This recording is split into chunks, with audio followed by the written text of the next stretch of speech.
But once you start tasting freedom, he says you can't put the genie back in the bottle. And his view is, if it's not the end, it's definitely the beginning of the end.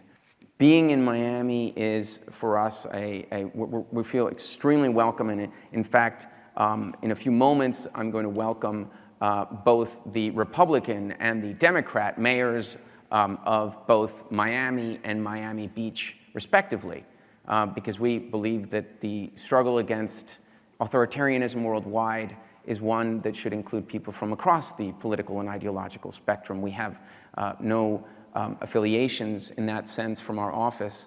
We are very interested in protecting those rights for everyone to be able to express themselves, regardless of where they are politically.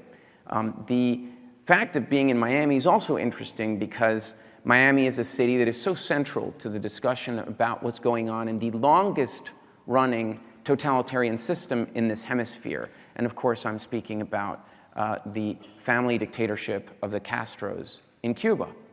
And recently, if you were to read the news and the way it was covered, whether it was Bloomberg or the New York Times or the Washington Post, they covered it as Cubans are rising up against the pandemic response of the Cuban government. There's an ongoing discussion about the pandemic response, the things the Cuban government did or did not do during the pandemic. But nobody who was marching in Cuba was yelling down with coronavirus. They were chanting libertad. And if you read the signs, they say, down with the dictatorship.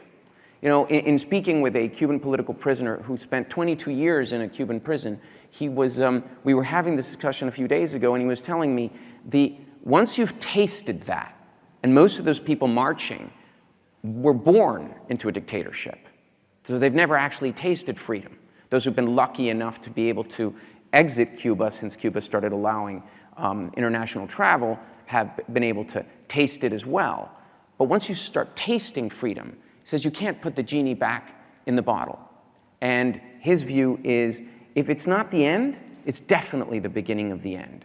So we're thrilled to be in Miami for that reason, and in solidarity with several Cuban speakers such as Tania Bruguera, an artist who will also be speaking here.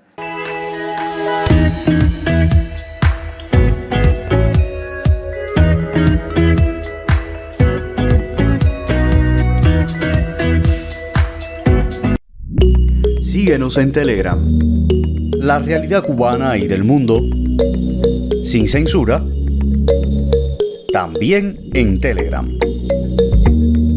Cibercuba, la voz digital de los cubanos.